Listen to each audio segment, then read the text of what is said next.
Welcome to The Explainer. Today, we're diving into something really fascinating, a collection of traditional Vietnamese folk wisdom. We're talking about simple cures for everyday problems that have been passed down for generations.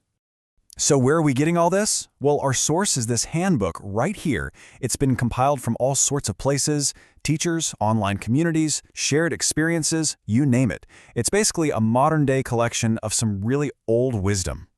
I mean, think about this for a second. Could the cure for your cough really be sitting in your kitchen right now? Or what if you could lower your blood pressure with just a couple of simple movements? This handbook claims it holds these secrets and a whole lot more.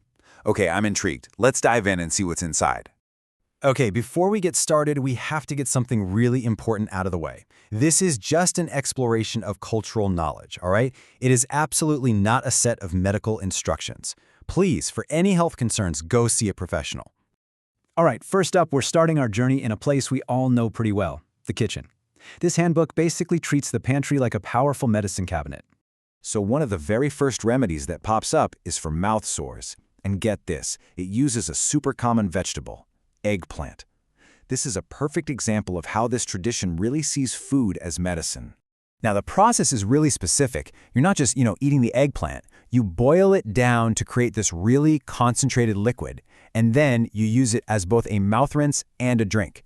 The source claims this can be effective in just a couple of days. The handbook also points to herbs like these right here, perilla leaves. If you know Vietnamese cuisine, you've definitely seen these. They're seen as a key ingredient for respiratory remedies, especially for kids, when you combine them with stuff like green citrus and ginger. And we all know ginger is famous for its anti-inflammatory properties, right? And speaking of coughs, a really popular entry describes this homemade cough syrup that combines the pretty potent properties of garlic and honey. The idea is you let these ingredients steep for over 12 hours to create the syrup. And this is super important, the source is also really careful to include modern medical advice. It warns that this powerful mix is absolutely not safe for infants. And here's why. Honey can sometimes contain bacteria that causes infant botulism, which is a rare but really serious type of food poisoning. So, a big warning there. Okay, let's switch gears a bit. We're moving from the kitchen to ourselves. We're going to see how the handbook talks about using our own bodies as a tool for healing through touch and pressure. And this image here, it just brilliantly illustrates the core idea. It's all about applying pressure to these very specific zones on your hands, your feet, your head, to help with symptoms somewhere else in the body. It's like having a map to your body's own healing mechanisms. For something as serious as high blood pressure, you'd expect a complex solution. But the source offers this surprisingly simple physical technique, and it's meant to provide pretty quick relief. So here's how it works. It's basically two distinct movements along the neck.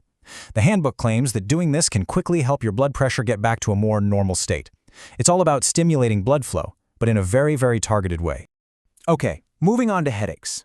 Now, the key here is something the text calls a corresponding pattern. That's what supposedly makes the remedy work. It's not just about pressing randomly, it's a very deliberate posture. So, by putting your hands in this exact position, and then focusing inward on the sounds inside your own head, the handbook claims the headache will just kind of fade away. It's a really interesting technique of sensory redirection. Okay, so far, a lot of these remedies have been pretty intuitive, right? Herbs, massage, it makes sense. But the handbook also has some methods that are, truly unexpected. And yeah, when I say unconventional, I really mean it.